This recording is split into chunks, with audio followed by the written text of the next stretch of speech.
Hi, everybody. Welcome back to Ask an Action Coach. So this week, step 9 in the path to riches has to do with creating a mastermind. Now, this seems kind of like a mysterious thing that Napoleon Hill is talking about. And I was wondering if you could help us break that down and talk more about it this week, Jackie. Absolutely. And Napoleon Hill wrote Think and Grow Rich a long time ago, but the principle of a mastermind still holds true today. So what is a mastermind? Let's start there. A mastermind is a group of people who are open to learning, willing to share, kind of give and take, have a variety of experiences. They're like-minded and they're willing to challenge and be challenged. So that's kind of a ingredients to make a great mastermind. What a mastermind really is a group of people who are willing to share in the learning, right? And according to Napoleon Hill, the 3 ways to get knowledge are infinite intelligence, accumulated experience, and experiment and research. So if we think about infinite intelligence, as much as we'd like to think we know it all, we don't. And so how do we get the intelligence of everyone around us? So that's number 1. Number 2, accumulated experience. Again, our experiences are only our own. We have no idea what other people's experiences are and how we can learn from other people's experiences. And then experiment and research. Well, he calls it experiment and research. We call it test and measure, right? Things people have tried, how did they work? So sharing of best practices is how I would liken that. So really, when you're thinking about a mastermind group, who do you know that, you don't want to be the smartest person in the room, number 1.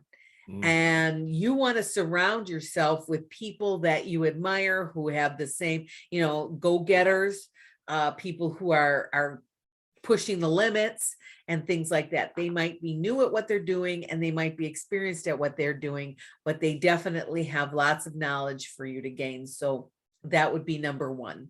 So start to think about, who do you know, right? Who do you know? So I know you had years ago, you worked at a ski lodge. Yep. And you had a mastermind in a ski lodge. So tell us a little bit about that. Yeah, I mean, it was as simple as a ski club where some members were expert skiers and some members were intermediate skiers. And I felt like I went from being an intermediate skier to really getting over my skis, leaning in and becoming an expert. And I never would have done that without people who were better than me, who challenged me to go on runs that I was afraid of, but I could test and measure or learn and experiment from what I watched other people do and the risks I watched other people take. So that was a really neat, but kind of informal mastermind. Right. And not only that, you became a more of an expert skier, but then how did you work with those people that might not be as experienced as you? I always believed that skiing with someone who's a better skier than you brings you up to another level. And so we always included those people who were learning and wanting to become stronger skiers.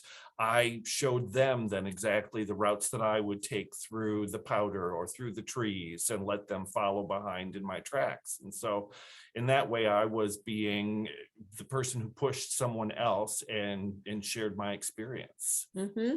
So we need all kinds. So I would encourage everybody to get a mastermind group to increase your knowledge, to increase your experience, and then increase your testing and measuring, because other people may have done that testing and measuring for you in other ways, right? So I would encourage you to get yourself a group of people, like-minded people who are willing to grow and share and learn from each other, to help you, sort of a board of directors, if you will, to help you become better at your business. That's fabulous. Thank you so much for breaking that down. And I mean, sometimes we already kind of have them in place, don't we? And we just need to realize what they are and use them to the best of our ability. Perfect. Yep, that's a great idea. Some of you may already have some of those groups you're just not formally calling them a mastermind. That's great. Thank you for helping me understand that, because sometimes that seems like a big mystery to me, this whole mastermind idea, but I think I got it. So if you're out there and this resonates with you, let us know. We'd love to hear your comments. And if you want to ask a question of an action coach, you can always do that by clicking on the link above. So thanks very much, everybody. We will see you next time. See you later.